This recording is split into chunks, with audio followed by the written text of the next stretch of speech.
అందరికీ నమస్కారం అండి. ఈరోజు మనం పేపర్లు కానీ మీడియా కానీ చూసినట్టయితే సొసైటీలో ఎన్నో ఇష్యూస్ చూస్తున్నాం. అందులో ముఖ్యంగా కనిపించేది అది ప్రేమించి పెళ్లి చేసుకున్న పెద్దలు నిర్ణయించిన వివాహం అయినా సరే కొన్ని సంవత్సరాల తర్వాత ఎందుకు జంటలు విడిపోతున్నారు. మనం జనరల్గా ఇంట్లో కూడా డిస్కస్ చేసుకుంటూనే ఉంటున్నాం ఈ విషయం మీద.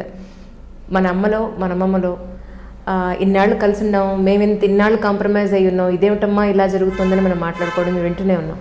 అయితే మీరు media, electronic media, print media చూసినట్టయితే రీసెంట్గా కొన్ని ఇష్యూస్ చూసి నిజంగా మనకే అనిపిస్తోంది, కామన్ మనే కాదు సెలబ్రిటీస్ దగ్గర నుంచి ప్రతి ఒక్కళ్ళు కూడా ఈ ప్రాబ్లం ఫేస్ చేస్తున్నారని. ఈరోజు ఈ పాయింట్ మీద ఎందుకు జంటలు విడిపోతున్నారు అంటే ఎవరి కథ వాళ్ళకు ఉండొచ్చు, ఎవరి రీజన్స్ వాళ్ళకు ఉండొచ్చు, బట్ అల్టిమేట్లీ కలిసి ఉండడానికి కొన్ని ఖచ్చితంగా కావాలి అని అయితే చెప్తూ ఉంటారు పెద్దవాళ్ళు. బట్ ఈరోజు మై స్పెషల్ గెస్ట్ రమ గారు, అలాగే అడ్వకేట్ సుబ్రహ్మణ్యం గారు, సుబ్బు గారు is with me right now. Rama గారి వీడియోలు మీరు అందరూ చూసే ఉంటారు. రమ గారు అడిగిన ప్రశ్నలకి సమాధానాలు నిజంగా ఒకవైపు కాకుండా ఒక సమస్య చుట్టూ ఉన్న అన్ని ఆస్పెక్ట్స్ నుంచి కూడా ప్రతి కోణంలోంచి రమగారు మాట్లాడడం అనేది జరుగుతూ ఉంటుంది.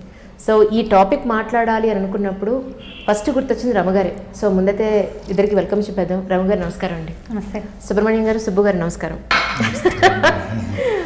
రమగారు, చాలా రోజుల తర్వాత మళ్ళీ మిమ్మల్ని కలవడం నాకు చాలా సంతోషంగా ఉంది. 2 ఏళ్ళు అయిపోయింది పూర్తిగా, కంప్లీట్గా. నిజంగా ఈ టాపిక్ మాట్లాడదాం అనుకున్నప్పుడు ఇలా ఫస్ట్ వచ్చింది మీరే. రమగారు అయితే ఈ డిస్కషన్కి న్యాయం చేస్తారు అని అంత సంతోషంగా ఉంది మిమ్మల్ని కలవడం నాకు నిజంగా. Thank you. ఇవాళ పొద్దున్నే నాకు తెల్లరగట్ట వచ్చిన యూట్యూబ్లో వచ్చిన న్యూస్ అంటే సోన్స్ వాళ్ళు విడిపోయారు, అఫీషియల్గా తీసుకుంటున్నామని నాకు అనిపించింది. ఎంత బాధ అనిపించింది అంటే 18 ఏళ్ళు 19 ఏళ్ళు కలిసి జీవించి ఇద్దరు పిల్లల్ని లేదంటే ఒకళ్ళ ఇద్దరిన సంతానం కన్నా తర్వాత కూడా వాళ్ళిద్దరి మధ్య పొసగక కారణాలు ఏమేమి ఇందాక మీరు అన్నట్టు ఎన్నో కారణాలు ఉండుండొచ్చు, బట్ ఇలా విడిపోవడం అనేది ఎంతవరకు సమంజసం అంటారు మీ ఉద్దేశ ప్రకారం? ఇప్పుడు ఇది సమంజసము అసమంజసము ఎవరిది వాళ్ళదే కదా. ఇది వరకు కూడా ఇలాంటివి ఉన్నాయి. ఇప్పుడు పబ్లిక్లోకి వస్తుంది అంతా మనం తెలుసుకుంటున్నాం ఎక్కువగా. కాకపోతే ఇది వరకు పెద్ద పెద్ద కుటుంబాల్లో ఒకళ్ళో ఇద్దరు ఇలా కాపురానికి వెళ్ళకుండా ఉండిపోయిన అత్తయ్యలో, భార్యను తెచ్చుకోకుండా ఇంట్లోనే ఉన్న మావయ్యలో బాబాయ్లో ఉండేవాళ్ళు. ఎక్కడో చెదురుమదురుగా కనపడుతూనే ఉండేది. అయితే ఇప్పుడు ఏంటంటే లీగల్గా వెళ్ళేందుకు చాలా మంచి అవకాశాలు వచ్చినాయి. ఏ చిన్న తేడా వచ్చినా సరే తెగతింపులు చేసేసుకునేందుకు చాలా రకాల అవకాశాలు కనపడడంతో ఇది పబ్లిక్ అయ్యి ప్రజలందరికీ తెలిసిపోతాం. ఇప్పుడు సర్దుకోవటం అంటే ఒక ఏడాది తర్వాత విడిపోవచ్చు కొంతమంది, 10 ఏళ్ళ తర్వాత విడిపోవచ్చు కొంతమంది, 18-20 సంవత్సరాల తర్వాత కూడా విడిపోవచ్చని ఇవన్నీ తెలియజేస్తున్నాయి మనకి. అంటే ఇప్పుడు మనం పెళ్లి చేస్తాము, ఏదో స్కూల్లో చేరినట్టు కాలేజీలో చేరినట్టు కాకుండా గుడ్సప్పుడు కాకుండా మన దాన్ని మనం చేసేయటం లేదు. బోళ్ళంత తతంగం, దానికి ముందు వెనకాల చాలా ప్రోగ్రాంలు, ఫోటోలు, గందరగోళం, రకరకాల మీడియాగా వీటి వల్ల ప్రపంచమంతా తెలియజేసేస్తాం. అది తెలియజేశాం కాబట్టి విడిపోతున్నాం అనేది కూడా తెలియజేయాలని ఒక ఏమనాలంటే సామాజిక బాధ్యతతోటి వాళ్ళు తెలియజేస్తున్నారు. కాకపోతే ఇది ఒక మార్గదర్శకంగా 18 ఏళ్ళు అయితే ఏంటి వాళ్ళు విడిపోలా మేము చేస్తామని ఇంకొకళ్ళు దాన్ని కాపీ చేసే పరిస్థితి వచ్చేస్తుందేమో అనిపిస్తుంది. సెలబ్రిటీలు చేశారనుకోండి, వాళ్ళ పరిస్థితులు, వాళ్ళకు ఉండే ఆర్థిక స్థితిగతులు, వాళ్ళ చుట్టూతా ఉన్న సమాజము ఒక రకం, వాళ్ళు చేయగలుగుతారు.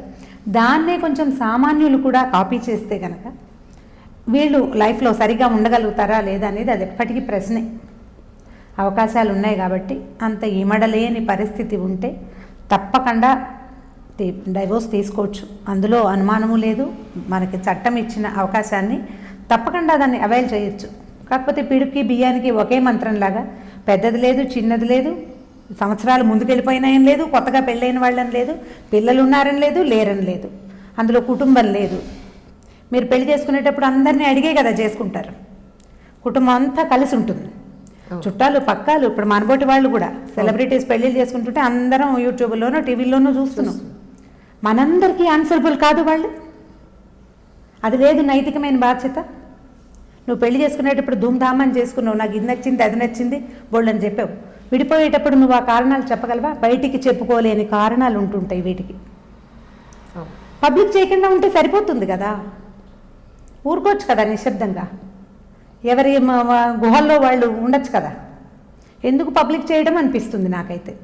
ఈ అవకాశాన్ని తీసుకోవాలి. మనకి జీవితం చాలా దుర్భరంగా అవుతుంది ఒక్కొక్కసారి, కొంతమందితో కలిసి ఉండలేకపోతారు, పరిస్థితులు చాలా వస్తాయి కదా.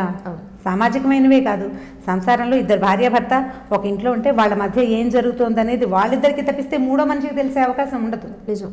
అతను దుష్ప్రవర్తనో మంచివాడో సరైనవాడో అమ్మాయికి తప్ప రెండో కంటికి తెలియదు. ఈ అమ్మాయి ప్రవర్తన ఏమిటో అతనితో అమికబుల్గా ఉంటుందో లేదో ఇంకోటి తల్లి కూడా తెలియదు కనీసం. చెప్పం కదా మనము, మనకు అలాంటి సమాజం లేదు, మన పద్ధతి అది కాదు. కాకపోతే ఇప్పుడు లేటెస్ట్గా వచ్చిన అవకాశాలను బట్టి మనం ఏం చేస్తున్నామంటే ఈ పెళ్ళిళ్ళని పబ్లిషైజ్ చేసి అందరికీ చెప్పినట్టుగా విడాకులను కూడా పబ్లిక్గా చెప్పేసుకుంటున్నాం. ఈ మధ్యలో జరిగిన కథాంశాలు ఎవరికీ తెలియదు, విషయం తెలియదు మనకి. మనం దేన్ని కాపీ చేయగలుగుతాం అంజలి? జనరల్గా కనపడేదాన్ని కదా. వాళ్ళు పెళ్లి చేసుకున్నారు, డివోర్స్ చేసుకుంటున్నారు. ఇప్పుడు మనం కూడా పెళ్లి చేసుకుంటాం, వాళ్ళు చేశారు కాబట్టి మనం కూడా డివోర్స్ తీసుకోవచ్చు. ఇలా కాపీ చేసే వాళ్ళు ఎక్కువైపోతారేమో అనిపిస్తుంది. ఇప్పుడు అంతేగా, ఇప్పుడు సినిమాల్లో చాలా వరకు చూసి నిజ జీవితంలో మనం రెగ్యులర్గా వేసుకునే బట్టలు వేరే, ఆన్ స్క్రీన్ మీద కెమెరా ముందు స్టేజ్ మీద డ్యాన్స్ వేసేటప్పుడు ఒకటి, లేదంటే స్టేజ్ మీదకి వెళ్ళేది ఫోటోల కోసం వీడియోల కోసం ఒక సినిమా కోసం వేసుకునే బట్టలు వేరు.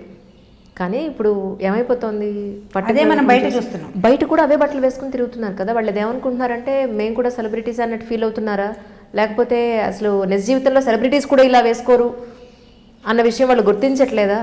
అంటే ఇది కాపీ చేయొచ్చా చేయకూడదా అనేది ఎవ్వరూ ఆలోచించరు. ఇవి జరుగుతాయి, వాళ్ళకి ఏం ప్రాబ్లం ఉందో పాపం, ఆమె ఏం అవస్థ పడుతుందో, అతని పరిస్థితి ఏంటో, వాళ్ళిద్దరూ ఒకరితో ఒకళ్ళు సర్దుకోలేకపోయారు.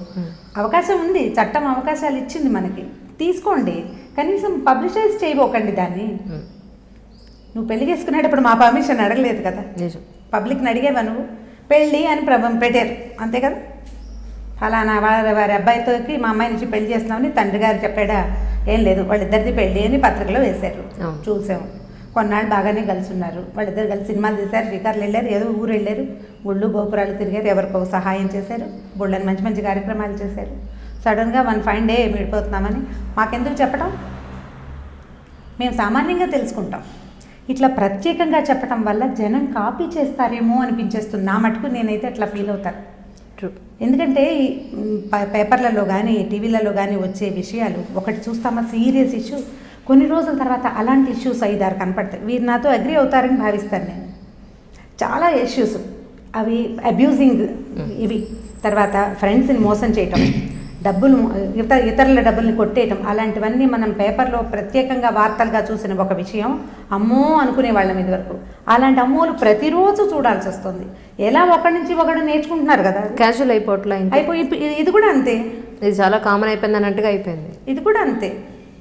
అయితే మనం ఇక్కడ కోల్పోతుంది ఏమిటి అనేది ప్రతి వాళ్ళు ఆలోచించుకోవాల్సిందే. సమాజ జీవితం పబ్లిక్లో ఎలా ఉంటామో మన సంగతి ఎవరికి తెలుసు? చుట్టుపక్కల వాళ్ళు నేను గురించి ఏమనుకుంటున్నారో నీకు తెలియదు కదా. నీ పిల్లలు బయట ప్రపంచం వద్దు, రోడ్డు మీద వాళ్ళు మనకు అక్కర్లేదు.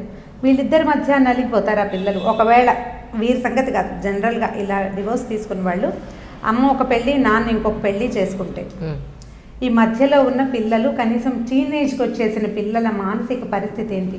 వాళ్ళు అసలు ప్రపంచాన్నైనా నమ్మగలుగుతారా? ఎవరినైనా నమ్మగలుగుతారా వాళ్ళు? అసలు నాకు అదే అనిపిస్తుంటుంది, ఏది నా ఇల్లు అని వాళ్ళు పెడతారు. అసలు ఏది వాళ్ళ సొంతం ఏం లేదు. ఇంకా ఇది మా అమ్మ వాళ్ళ ఇల్లు, అది మా నాన్న వాళ్ళ ఇల్లు అని చెప్పుకోవాలంతే. అంతే కదా. ఓ ఇంగ్లీష్ సినిమా ఏదో చూస్తుండే వాళ్ళం, your kids my kids our kids అని. హాస్యాస్పదం అయిపోదా జీవితం? అవును. ఏదో ఒక స్టేజ్లో ఎవరో ఒకళ్ళు కొంచెం సర్దుకుని సరిచేస్తే బాగుంటుందేమో అనిపిస్తుంది. కాకపోతే కాంప్రమైజ్ అయిపోవాలా, మేమే తగ్గాలా, ఇలాంటి క్వశ్చన్లు వస్తాయి.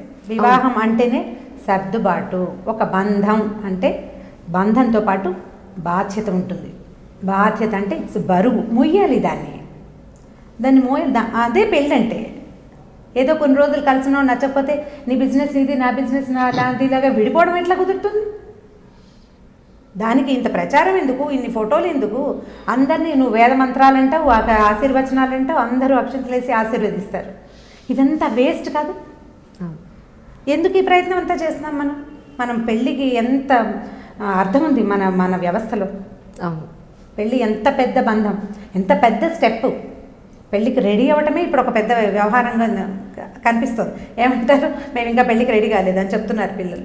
పెళ్ళికి రెడీ అవ్వటం, మెంటల్గా ప్రిపేర్ అవుతున్నారు. ఇంత ప్రిపరేషన్ అయ్యి వాళ్ళు వీళ్ళు అంతా ఒప్పుకుని బోల్డ్ ఫోటోలు తీసి షూట్లు చేసి అవి చేసి ఇవి చేసి లక్షలు డబ్బు ప్రవాహంలాగా పోసేసి అవును. మధ్య మధ్యలో మనబోటి వాళ్ళ తోచక ఉబుసుపోక యూట్యూబ్ కదుపుతుంటే వాళ్ళెవరిగో పెళ్లి షూట్లు మనం కూడా చూసి అవును. అందరు అబ్బా భలే బాగా చేస్తారు, మనం కూడా చేయాలి. మా పిల్లలు కొంతమంది అడుగుతుంటాం, నాకు కూడా ఇలాగే చేస్తావా అమ్మ అని అడిగితే వాళ్ళు ఎవరో చేసుకున్నారు పేరెంట్, మనం చేసుకోకపోతే కుదరదని మనం కూడా చేసుకుని, వాళ్ళు ఎవరో విడాకులు తీసుకున్నారు, మనం కూడా తీసుకుంటాం. అంతే కదా. అంటే ఇక్కడ మేడం చెప్పిన దాంట్లో నేను ఒక విషయం చెప్తున్నా వినండి. ఇక్కడ ప్రతిదీ కూడా ఇందాక మేడం అన్నారు కదా, వివాహం అనేది ఒక బాధ్యత, బరువు అని. అది ఎగ్జాక్ట్లీ కరెక్ట్. ఆ వర్డ్కి నేను అగ్రి అవుతా.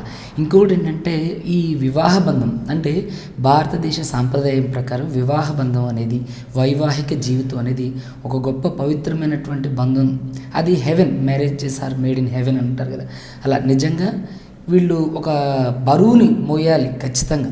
ఎందుకంటే ఇది అనాదిగా వస్తున్నటువంటి ఆచారం మాత్రమే కాదు, అనాదిగా మన జీవితాల యొక్క మనుగడికి ఇదే నిదర్శనం, మన ప్రత్యేకతకి అదే కారణం. ఇప్పుడు మన నాన్నగారు వాళ్ళు, మన నాన్నమ్మ వాళ్ళు, మన జేజీ ఇలాంటి వీళ్ళందరూ కూడా వాళ్ళ వివాహాన్ని అంటే ఎన్నో బాధలు, ఎన్నో కష్టాలు. ఇప్పుడు నవీన కాలానికి సంబంధించి చూస్తే చాలామంది అంటే చాలా కష్టాల విలువ తెలియదు. కానీ మన తాతల దగ్గర నుంచి, మన తండ్రుల దగ్గర నుంచి వాళ్ళకైతే తిండి కోసం కష్టపడిన రోజులు ఉన్నాయి. కానీ ఆ రోజుల్లో వాళ్ళు నలుగురు పిల్లలు, 10 మంది పిల్లలు పుట్టినా సరే వాళ్ళకి కష్టపడి సాకి వాళ్ళకి ఒక జీవితాన్ని ఇవ్వడం కోసం వీళ్ళు పోరాటం చేస్తే దాన్ని చూసి వీళ్ళు నేర్చుకొని మా తల్లిదండ్రులాగే ఎంత కష్టం వచ్చినా సరే మేము ఎదుర్కొని నిలబడగలగాలి, రేపొద్దున మా ఫ్యూచర్ని ఎలా తీర్చిదిద్దుకోవాలని వచ్చిన వాళ్ళల్లో మనం అదే ఫ్యామిలీ బాండేజ్ అంటారు కదా. ఇలా మన తర్వాత ఇప్పుడు నేను ఒక లగ్జరియస్ట్ లైఫ్లోకి వచ్చేసాను. నా పిల్లల్ని ఏమనుకుంటా, నేను కష్టపడ్డా చాలు, నా పిల్లలు కష్టపడడానికి వీలు లేదు, వాళ్ళని సరైన అంటే ఒక మంచి ఉద్యోగం చేస్తున్నా, నా పిల్లల్ని ఉన్నత విలువలతో పెంచాలి, వాళ్ళకి ఏ కష్టం లేకుండా పెంచాలి అనుకోవడమే తల్లిదండ్రులు చేసే మొట్టమొదటి తప్పు. వాళ్ళకి కనీస అంటే బాధ్యత కలిగిన అంటే కష్టాలు పెట్టమని నేను చెప్పట్లా, కనీస బాధ్యతలు ఉండాలి. అవసరానికి మించిన డబ్బు ఇవ్వద్దు. ఇప్పుడు మనం మాట్లాడుకున్నట్లు విడాకులు అనేది ఒక విష సంస్కృతి అనేది నా ఉద్దేశం. చట్టం కల్పించినటువంటి ఒక రాజ్యాంగబద్ధమైన హక్కుని ఒక ఇద్దరు అంటే వయో పరిమితికి చెందినటువంటి వయోజనులు వాళ్ళు కావాలని దీన్ని మిస్గైడ్ చేసుకుంటున్నారు. ఇప్పుడు మన తల్లిదండ్రుల్లాగా కష్టపడి పిల్లల్ని పెంచి పెద్ద చేసి ఏ కష్టం వచ్చినా సరే, కొట్లాట్లు వచ్చినా కొట్టుకున్నా సరే పెద్దలు వచ్చి కలిపేవాళ్ళు. పెద్దలు వచ్చి అదొక మాట ఇదొక మాట చెప్పి అమ్మ సర్దుకుపోవాలని భార్యకి, సర్దుకుపోవాలని తన భర్తకి, అలా వచ్చి ఇరుగు పొరుగు వాళ్ళతో పాటుగా మన రక్త సంబంధికులు ఎవరైతే ఉన్నారో వాళ్ళు వచ్చి మాట్లాడి వాళ్ళని సఖ్యత పడేవాళ్ళు. వాళ్ళ తర్వాత వాళ్ళ అంటే ఒకటండి, వీటన్నిటికీ కారణం నేను ఒకటే చెప్తా, దీనండి ఈ సోది కంటే కూడా ఒకటి ఏంటంటే నవీన కాలంలో మన అభివృద్ధి చెందుతున్న అభిరుచులు, అలవాట్లు, తర్వాత ఆహారం, ఇవన్నిటికి కూడా వీటి కారణం విడాకులకి. మీరు మొన్న రీసెంట్గా చూస్తే సుప్రీంకోర్టు ఒక గైడ్లైన్స్ ఇచ్చిందనమాట. ఏది భార్య అంటే తప్పు చేయొచ్చు పరాయి పురుషుడితో అని, అంటే దానికి ఉన్న పరిమితులను కూడా కొన్ని యాడ్ చేసింది. దానికి కొన్ని పరిమితులు ఉన్నాయి. అంటే చాలామంది ఏం చేస్తారంటే హాఫ్ నాలెడ్జ్ అంటుంటారు కదా, హాఫ్ నాలెడ్జ్ వాళ్ళు ఉన్నారంటే భర్తతో పని లేదు, భార్య ఏది ఎక్కడైనా తప్పు చేయొచ్చు. కానీ దానికి సుప్రీంకోర్టు కింద ఇచ్చిన గైడ్లైన్స్ ఏంటనేది తెలీదు. ఒక ఏంటంటే ఇప్పుడు పేపర్లో కానివ్వండి, లేదా సినిమాలో కానివ్వండి, ఛానల్లో కానివ్వండి, ఒక థంబ్నెయిల్ పెడతారు, ఒక హెడ్డింగ్ పెడతారు, దాన్నే చూసి మనం బుర్రలో పెట్టుకుంటాం. అంతేగాని దాని లోపల కొన్ని పరిమితులకు లోబడి మాత్రమే. అంటే ఇప్పుడు భర్త నపుంసకుడైనప్పుడు, లేదంటే భర్త తను అంటే సంసార జీవితానికి పనికిరాని వ్యక్తి అయినప్పుడు, లేదంటే తను మంచానికి పరిమితమై ఉన్న వ్యక్తి అయినప్పుడు, ఇలాంటి సందర్భాలు మాత్రమే అంటే కొన్ని సందర్భాలు ఇచ్చారండి, కొన్ని ప్రత్యేక సందర్భాలు. అలాంటప్పుడు మీరు పెళ్లి చేసుకోవచ్చు, మీరు ఇలాంటి అంటే రిలేషన్ని కంటిన్యూ చేయమని చెప్పట్లే, మీరు పెళ్లి చేసుకోవచ్చు అని చెప్తుంది. కానీ ఇక్కడ అలాంటి పరిస్థితులు రావడం లేదు. అహంకారం, భార్యాభర్తల మధ్య ఇద్దరికి ఏంటంటే అహం, నేను నీకంటే ఏం తక్కువ కాదు, నువ్వు నాకంటే ఏం ఎక్కువ కాదు. ఇద్దరు భార్యాభర్తల మధ్య సఖ్యత లేకపోవడం. ఇక్కడ నాకు తెలిసి మోస్ట్లీ భార్యాభర్తల విడాకుల్లో ఆడవాళ్ళదే కొంచెం తప్పు ఉంటుందేమోనని నాది. నేను ప్రీవియస్ చాలా ఇంటర్వ్యూస్లో కూడా చెప్పాను. ఎందుకంటే ఇప్పుడున్న ఆడవాళ్ళల్లో తప్పకుండా ట్రూ, ఎందుకంటే మీరు కేసెస్ చూస్తున్నారు కదా, ఎలాంటి కేసులు మీరు చూస్తున్నారా చెప్పండి. నేను చెప్తున్నా చూడండి, ఇప్పుడు మనం నిత్యం చూస్తుంటాం రోజుకు ఒక రేప్ కేసు జరుగుతుందని. అయితే నా దగ్గరికి రీసెంట్గా 2 days బ్యాక్ వచ్చిన ఒక రేప్ గురించి, ఒక సంఘటన కేసు గురించి చెప్తున్నాను. ఇది సనత్ నగర్ పిఎస్కి సంబంధించిన కేసు అనమాట. దిల్సుఖ్ నగర్ ఏరియాకి ఆ పరిధిలో జరిగిందనమాట. మహేందర్ అని చెప్పేసి ఒక అబ్బాయి, అమ్మాయి పేరు చెప్పను. ఆ అమ్మాయి వీళ్ళిద్దరు చిన్నప్పటి నుంచి లవ్ చేసుకున్నారు 8th క్లాస్ నుంచి. సో 8th క్లాస్ నుంచి లవ్ చేసుకున్నారు. వాళ్ళకి ఇద్దరికి అంటే శృంగారం అనే పదానికి అర్థం తెలియని వయసులోనే దాన్ని అనుభవించేశారు వీళ్ళు. తర్వాత రీసెంట్గా కొంత టైం వచ్చిన తర్వాత ఈ అమ్మాయి వాళ్ళ నాన్నగారికి ఆ అబ్బాయి అంటే ఇష్టం లేదు. సో ఆ అబ్బాయికి ఈ అమ్మాయికి కలవడం మ్యాచ్ సెట్ కాదని చెప్పేసి ఏం చేశారు, ఈ విడదీసే అంటే వాళ్ళు కొంత ఏజ్ వచ్చిన తర్వాత అంటే వాళ్ళిద్దరు కూడా మేజర్స్ అయిన తర్వాత ఇతను పెళ్లి చేసేసుకున్నారు. ఆ అమ్మాయి అలాగే ఉండిపోయింది. కానీ ఇక్కడ ఈ అమ్మాయి కావాలని కక్షతో వీళ్ళ నాన్న వాళ్ళే వద్దని చెప్పారు. పాప మా అబ్బాయి వాళ్ళ కుటుంబాన్ని సభ్యులను తీసుకెళ్ళి అడిగించారు, నేను చేసుకుంటా, నాకు ఆ అమ్మాయి అంటే ఇష్టం అని. కానీ ఆ మహేంద్ర అనే అబ్బాయికి ఈ అమ్మాయి వాళ్ళ పేరెంట్స్కి పడడం లేదు. సో ఆ కారణం చేత వీళ్ళు పెళ్లి చేయలేదు. ఇతను పెళ్లి చేసుకున్నాడు, అంతా అయిపోయింది.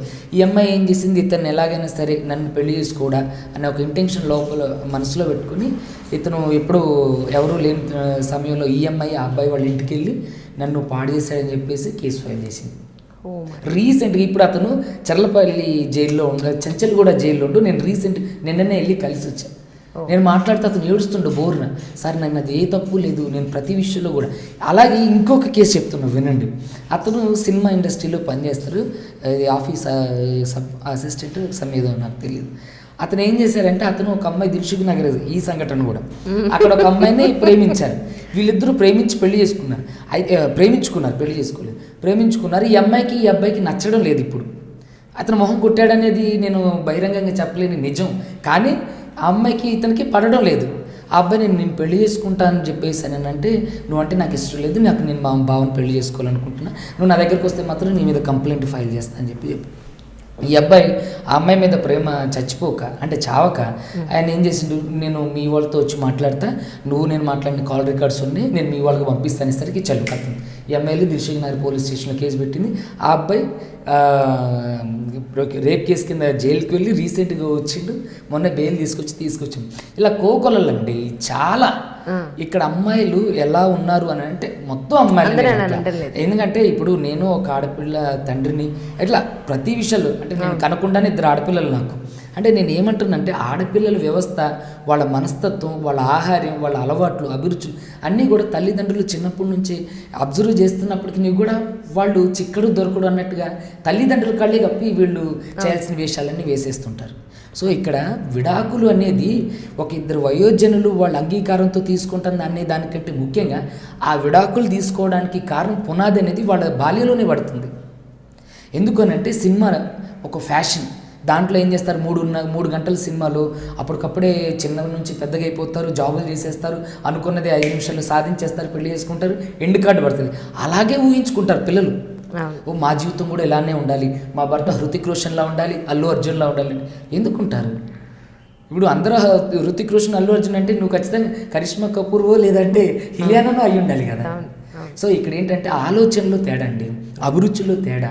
ఇంకోటి ఏంటంటే అహం మగపిల్లల కంటే కూడా ఆడపిల్లలకి ఎక్కువ ఉందనేది నా ఉద్దేశం. ఎందుకంటే నేను చూస్తున్నాను. ఈ మాట చెప్పారు, ఇంత మటుకు చాలా బాగుంది. అంటే విషయం జరిగింది. ఇప్పుడు ఇదివరకటికి ఇప్పటికీ చాలా తేడా ఉంది. ఆడపిల్లల్లోనే తప్పు, మగపిల్లల్లోనే తప్పు అనడానికి వీల్లేదు. ఎందుకంటే ఒక 30-35 సంవత్సరాలుగా మీరు ఒప్పుకోవాల్సిందే. ఇది 35 సంవత్సరాలు 40 సంవత్సరాలు ఎంసెట్ వచ్చింది మనకి. ఈ ఎంసెట్కి ఆడపిల్లలు మగపిల్లలు పోటీ పడడం మొదలు పెట్టారు. తల్లిదండ్రులు కూడా అంతకుముందు మగపిల్లాడు పుడితే కానీ కుదరదని ఒక 50 ఏళ్ల నాడు పుత్రుడు పున్నామ నరకం నుంచి తప్పించాలి, కుమారులు కావాలని 5-6 ఆడపిల్లల్ని కానీ చివరైనా ఒక మగపిల్లవాడిని సాధించే కుటుంబాలు మనకు తెలుసు. మన బాబాయిలు మావాయిలు కూడా ఉంటారు అందులో డెఫినెట్లీనా. అయితే తర్వాత కాలంలో ఏమైంది, 2 లేదా 3 అని ఒక గవర్నమెంట్ రూల్ వచ్చి, ఆ రూల్ వచ్చిన తర్వాత మెల్లిగా పిల్లల్ని తగ్గించేసుకున్నారు. 2 ఆడపిల్లలు పుడితే ఇంకో పిల్ల పుడితే దానికి పెళ్లి చేయలేను, వరకట్నం ఒకటి మనకి పెరిగిపోయింది.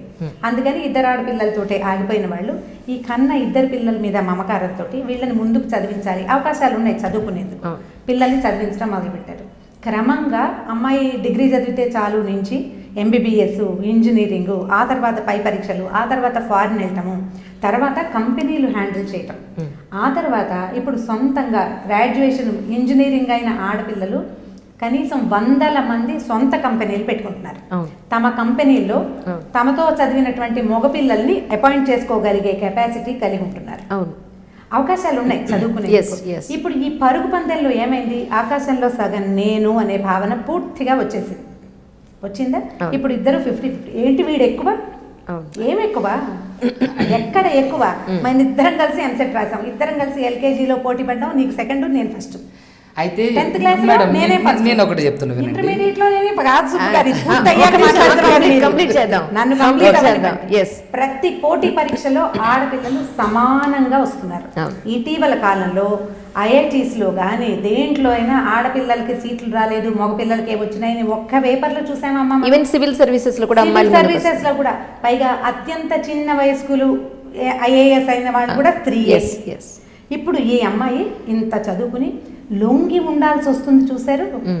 మేలిగో అనే దాని మీద దాని దగ్గర మండిపోతూ ఉంటుంది. ఆ మంటకి చచ్చేలా చదివిస్తారు అమ్మా నాన్న, పొద్దున పగలు రాత్రి ఆ పిల్లల మీదే ప్రాణాలు పెట్టుకుని వాళ్ళని యువరాణులుగా కాదు మహారాణులుగా చూసుకున్న వాళ్ళు కూడా సాటిస్ఫై ఎవరు? నువ్వు ఆడపిల్లవి, నువ్వు సర్దుకోవాలి అని చెప్పలేకపోతారు. మనం నేర్పలేదు అది 35-45 సంవత్సరాల క్రితం ఈ బీజం పడింది. అవును.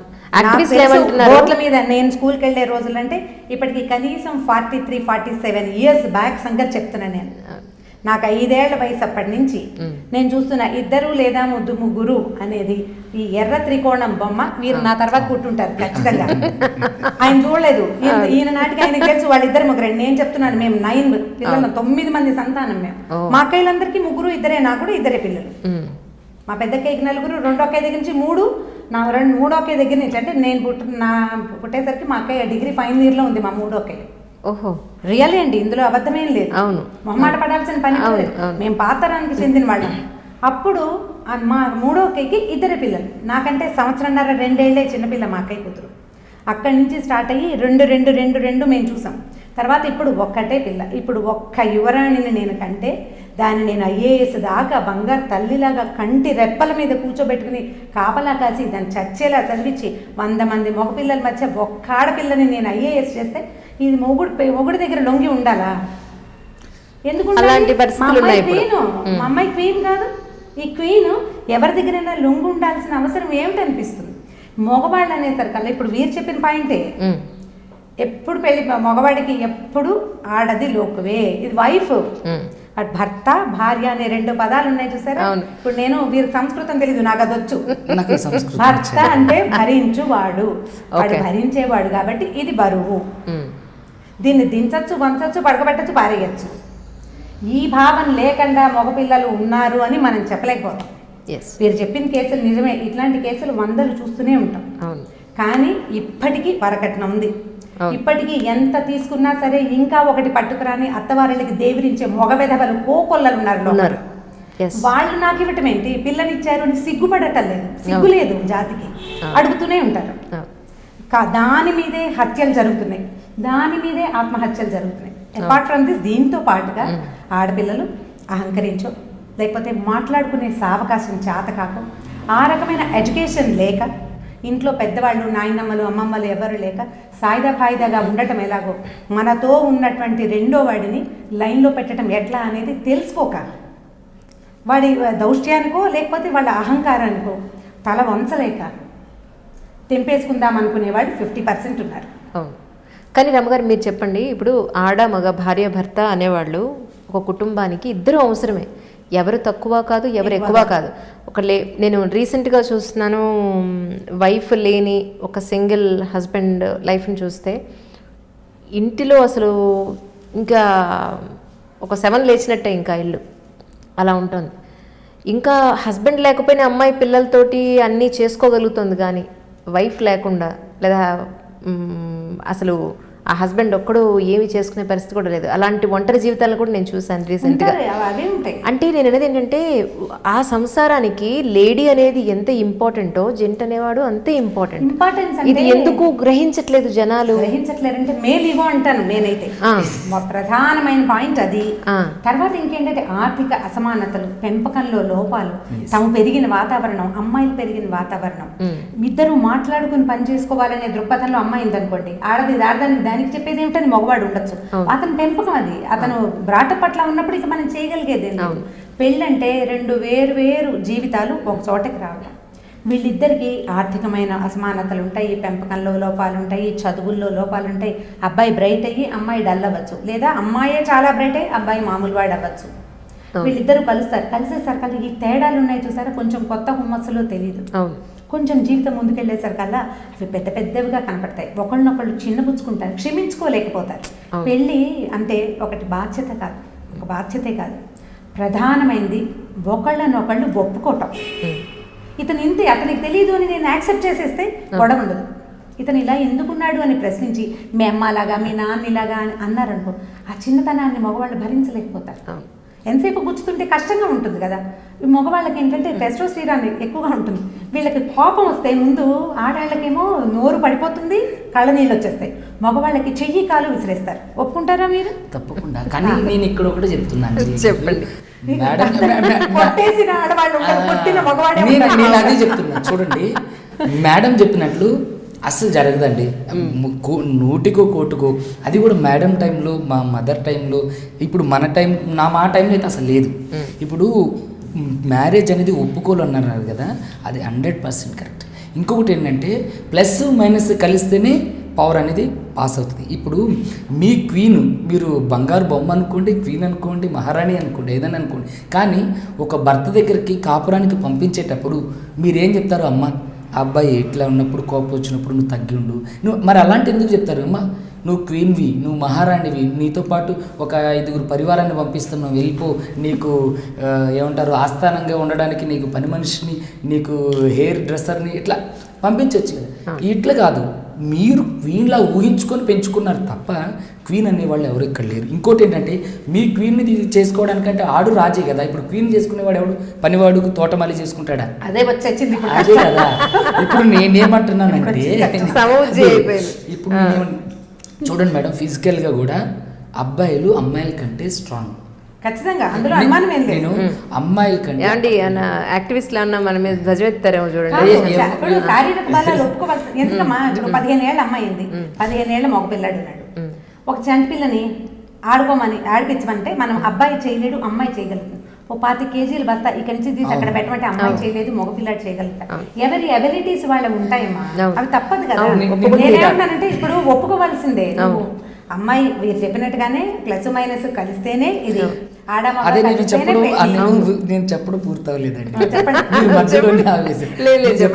అయితే ఇప్పుడు మీరు కాపర్నికి పంపించేటప్పుడు మీరు అన్ని, ఇప్పుడు అబ్బాయి ఎలాంటి వాడు, పుట్టుపూర్వత్రాలు ఎలాంటివి, తన 7 తరాలు ఎలాంటివి అని చూసిన తర్వాతే కదా ఒక అబ్బాయికి ఇస్తున్నారు.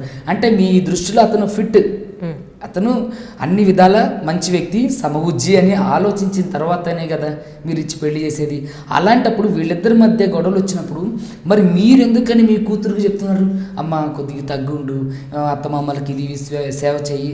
ఇప్పుడు కోడలి బాధ్యత ఏంటి? కూతురు కూడా. ఇప్పుడు మేడం లాగా, ఇప్పుడు మేడంకి 2 మగపిల్లలే. ఇప్పుడు మేడం రేపొద్దున ముసలి వాళ్ళు అవుతారు. మేడంని చూసుకోవాలి అంటే ఇప్పుడు అమ్మని, ఇక నేను అంటున్నా, అమ్మని చూసుకోవాలంటే ఎవరు చూసుకుంటారు? ఒక అబ్బాయి దగ్గరుండి ప్రతి విషయంలో నా అమ్మని చూసుకోగలుగుతాడా? ఇప్పుడు ఉద్యోగం పురుష లక్షణం అని ఒకటి మా నెత్తి మీద పెట్టారు కదండి. ఇప్పుడు ఆడవాళ్ళు కూడా చేస్తున్నారు. ఉద్యోగం ఆడవాళ్ళు చేయరు నేను అనడం లేదు, ఇందాక మేడం అన్నారు కదా. ఇప్పుడు ఎంసెట్ చదివిస్తున్నారు, ఒక అంటే చాలా బాధ్యత పెట్టిన ఎంతమంది హస్బెండ్స్ పని చేయకుండా బయట తిరుగుతున్నారో తెలుసా? అది చాలా తక్కువ మంది, లక్షల్లో కోట్లలో అలాంటి వాళ్ళు పనికిరాని వ్యక్తులు తక్కువ, ఒక 100లో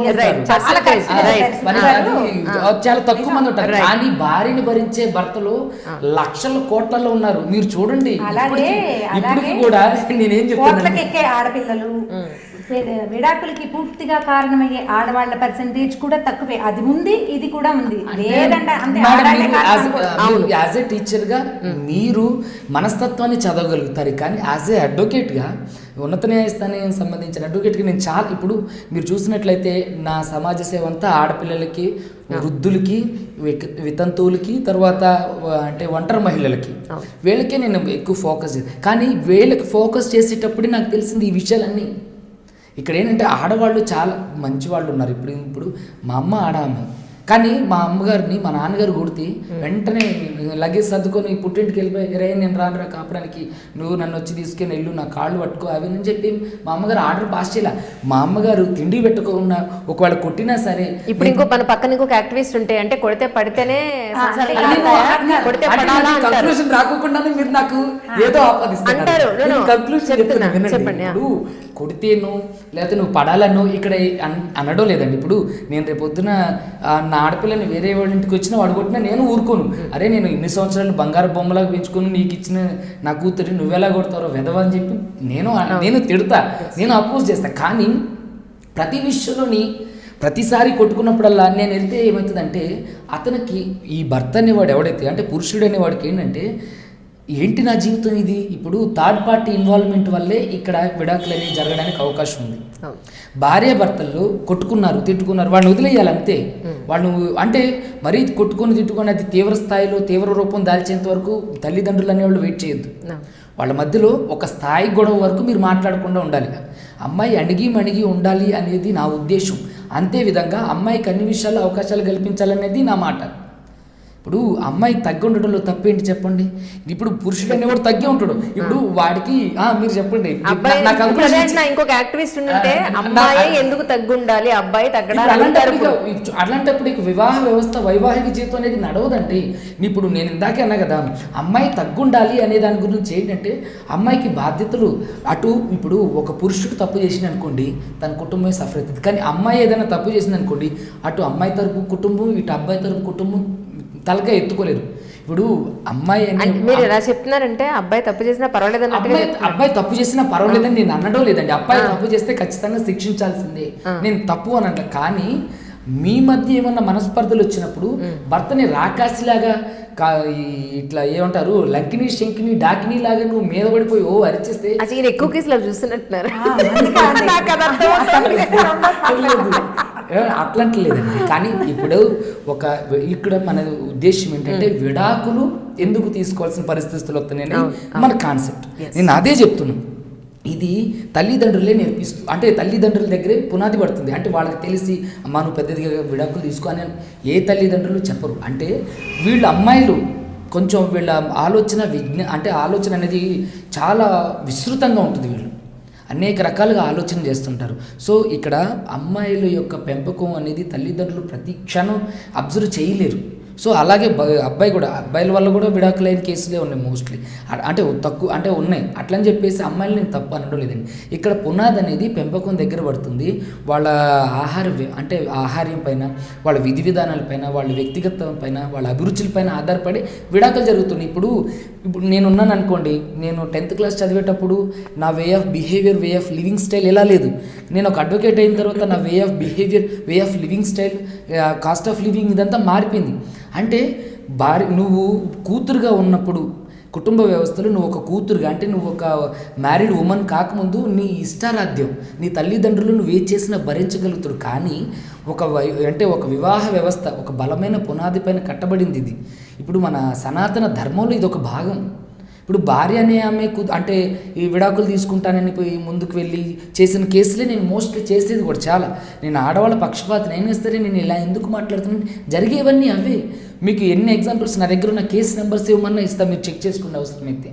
రమగారు కాదు, ఇప్పుడు క్షమించదగ్గ కాంప్రమైజ్ అవ్వగలిగే పాయింట్స్ కొన్ని ఉంటాయి, క్షమించరానివి కొన్ని ఉంటాయి. అంటే అది ఇట్స్ ప్యూర్లీ పర్సనలైజ్డ్. అవి కొన్ని మనం మాట్లాడలేము. అసలు ఇందాక మీరు చెప్పినట్టుగా అసలు నిజం ఏంటి అనేది మనకి ఎవరికీ తెలియదు. కానీ ఎంతవరకు కాంప్రమైజ్ అవ్వచ్చు అంటారు మీ ఉద్దేశ ప్రకారం? ఎందుకంటే పిల్లలు ఉండొచ్చు, సో వాళ్ళ ఫ్యూచర్ని దృష్టిలో పెట్టుకొని ఎంతవరకు ఇప్పుడు రెండు వైపుల నుంచి లేడీ మాత్రమే కాంప్రమైజ్ అవ్వాలని కాదు, హస్బెండ్ మాత్రమే కాంప్రమైజ్ అవ్వాలని కాదు, వాళ్ళిద్దరూ కాంప్రమైజ్ అయితే పిల్లల ఫ్యూచర్ బాగుంటుంది, పిల్లల గురించి ఒక మాట ఆలోచించాలి కాబట్టి అన్నది పాయింట్ ఇక్కడ మేజర్గా మనం అందరం చెప్పేది. మన సుబ్రహ్మణ్యం గారు చెప్పిన మాటే చాలా కరెక్ట్. పాత కాలంలో అమ్మలు తనులు తినేవాళ్ళు, పిల్లల కోసం సంసారం కోసం భరించేవాళ్ళు. ఇదివరకటి కాలానికి ఇప్పటికీ తేడా అంటే ఇప్పుడు కూడా అలాగే ఉంది. ఆడపిల్లలు ఇళ్లలో పుట్టిళ్లలో గెస్ట్లుగా ఉండేవారు. వీరికి తెలియదు బహుశా unwanted guest. Oh my god, such a great point Ramu గారు. ఎందుకంటే పెళ్లి అయిన తర్వాత అది అత్తారింటికి సంబంధించిన విషయం. అమ్మాయి ఎప్పుడైనా పండగ వస్తే ఇక్కడ యువరాణిలాగా చూసి పంపించాలి, ఆ పిల్లని ఇక్కడ వంట కూడా చేయించకూడదు అనుకునేవాళ్ళు అవును. కొన్ని కుటుంబాలు. ఇప్పుడు కూడా ఉంది. మిడిల్ క్లాస్ ఫ్యామిలీస్ అన్ని ఇలాగే ఉంటాయి. అవును. లోవర్ క్లాసెస్ లో బాగా అంటే పేదరికంలో ఉండేవాళ్ళు, పని చేసుకుని జీవించే వాళ్ళు అయితే పిల్ల వస్తే పండగ ఖర్చులు పిల్ల కూడా కొంచెం సంపాదించి తండ్రి మొగుడికి ఇవ్వవలసిన డబ్బులు కూతురే సంపాదించి పెట్టేది పాతకాలంలో. పల్లెటూళ్ళల్లో ఉన్న వాళ్ళకి ఖచ్చితంగా తెలుస్తుంది ఈ సంగతి. అప్పటి నుంచి ఇప్పటిదాకా పెళ్ళైన ఆడపిల్ల అన్వాంటెడ్ గెస్ట్, కేవలం గెస్ట్ 4 రోజులు చక్కగా జాగ్రత్తగా చూసి తనంటే దాన్ని పంపించేసేయాలి. అలాంటి పద్ధతి ఇది వరకు ఉండేది. పైగా ఇక్కడ ఏదైనా సమస్య వస్తే వెళ్ళి ఎవరి మీద పడాలి? ఎవరు ఈవిడ్ని సపోర్ట్ చేసేవాళ్ళు? భర్త దగ్గర తన్నులు తిని ఏడుస్తూ వస్తే 4 రోజుల నుంచి మళ్ళీ ఏదో మంచి రోజు చూసి పసుపు కుంకుమ ఇచ్చి పంపేసేవారు. మేనమామో బాబాయో వెనకాల ఉండి, బాబు నాయన కొంచెం మంచిది చేసుకొని ఆయన ఇట్లా చేయబోకు నాయన, తల్లి లేని పిల్లనో మా అమ్మ నాన్న పెద్దాళ్ళు అయిపోయారని బతిమలాడి, లేదా వాళ్ళ మేనమామ వీళ్ళ మేనమామ కూర్చుని ఇద్దరు డిస్కషన్ చేసి ఏదో మొత్తానికి కాంప్రమైజ్ చేసేవాళ్ళు. ఒకనాటి కాలం అది. ఇప్పుడు పరిస్థితి ఈ ఆలు ఏబిసిడీలు రాని అమ్మలు ఇవాళ లేరు. ఇవాళ ఉన్న వాళ్ళు ఎవరు? ఈ మగవాడితో సమానంగా ప్రతి రంగంలోనూ పరిగెత్తి ఈ పరుగు పందెంలో వాడి చేతిలో సీట్లు కూడా వీళ్ళే లాగేసుకుని కైవసం చేసుకుని అమ్మతల్లులు ఉన్నారు. ఇప్పుడు ఇలా పరిగెత్తిన పిల్లని నువ్వేం చెప్పచ్చు? మీరు అన్నట్టు అణిగిమడిగి ఉండు కాదు, సాయిదా పాయిదాగా ఉండు. నువ్వు పెళ్లి చేసుకుంటున్నావు, ఏదైనా ప్రాబ్లం వస్తే మీ ఇద్దరు కూర్చుని మాట్లాడుకోండి, లేదా మమ్మల్ని కూర్చోబెట్టి మాట్లాడు. తెగేదాకా లాగదు. అణిగిమణిగుండు, అత్తమామల పాదసేవ చెయ్యి, ఇలాంటివి చెప్పలేము. ఇప్పుడు పాదసేవ కాలం పోయింది, మా చిన్నప్పుడే, ఇప్పుడు లేదు. ఇప్పుడు మనం ఏం చెప్పాలంటే హెల్ప్ఫుల్ గా ఉండాలి.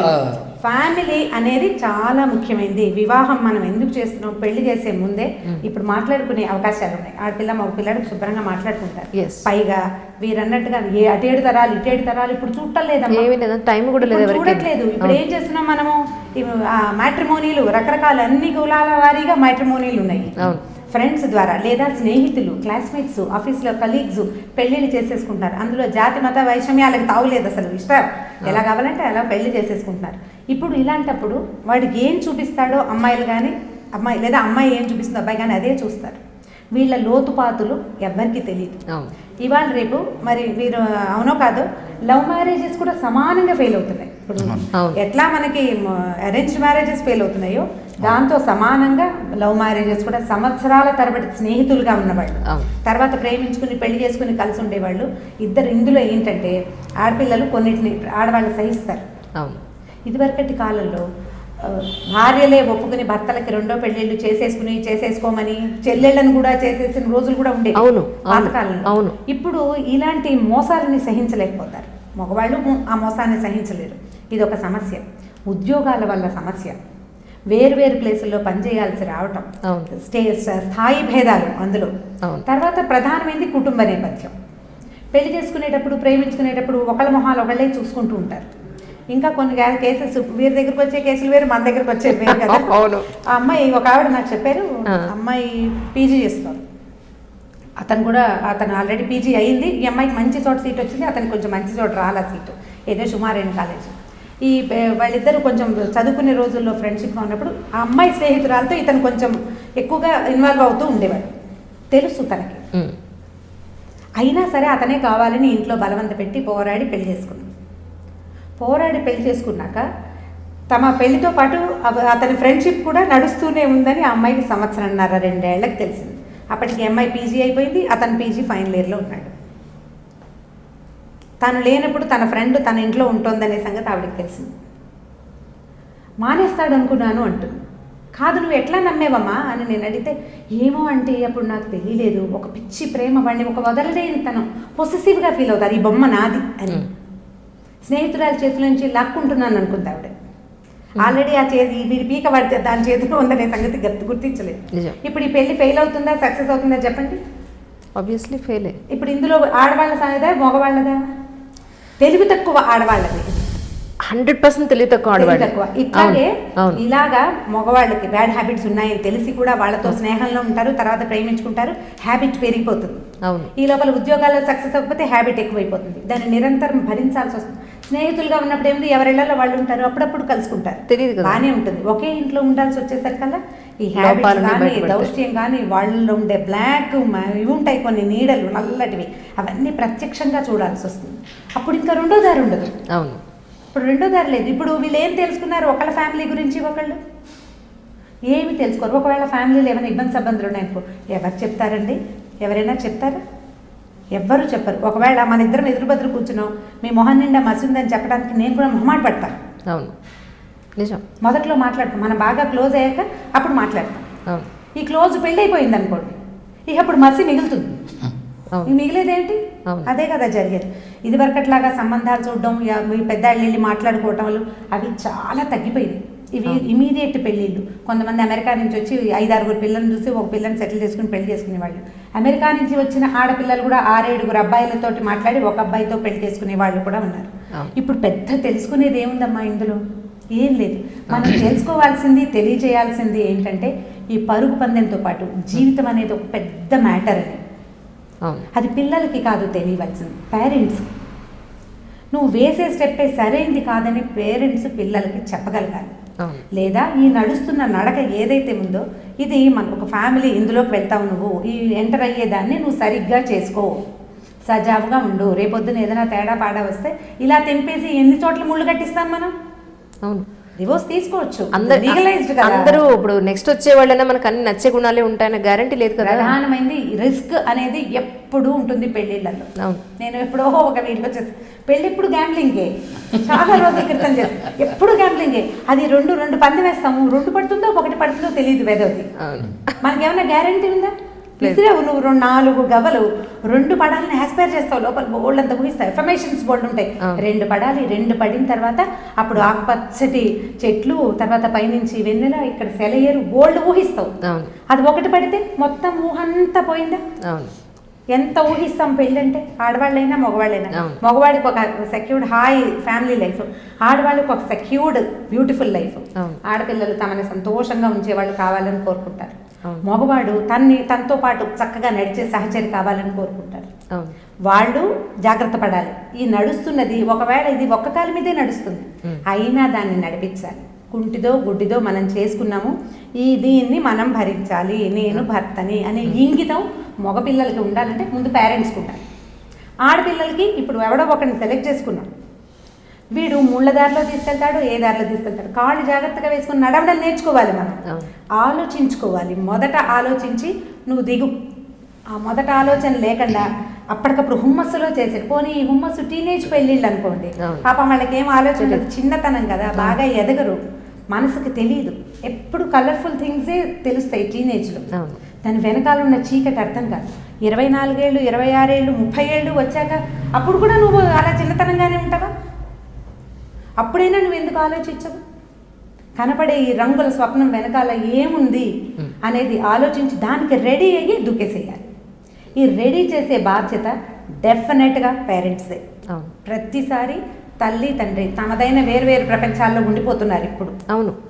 ఇప్పుడు విడాకులు తీసుకునే చాలామంది పిల్లల పేరెంట్స్ అన్బన్ ఉంటుంది, అమ్మా నాన్న ఎప్పుడు కొట్టుకుంటూ ఉంటారు. నాకు వచ్చిన ఒక కేసు, అమ్మాయికి 28 ఏళ్ళు, మా అమ్మని విడాకులు తీసుకోమంటున్నాను, మా అమ్మ వింటలేదంటే అని నన్ను అడిగింది. మీరు మా మదర్ని కన్విన్స్ చేయండి, మా ఫాదర్ చాలా విసిగిస్తాడు, ఆయన ఎప్పుడు తాగిస్తూ ఉంటాడు, తరచూ ఏదో గొడవలు అవుతాయి, డబ్బులు బోల్డన్ ఉన్నాయి, మా అమ్మ ఏమీ హ్యాపీగా ఉండదు. మీ నాన్నతో సెపరేట్ అయితే హ్యాపీగా ఉంటుందంటే కనీసం మా నాన్న గోల్ ఉండదు కదా మా అమ్మకి.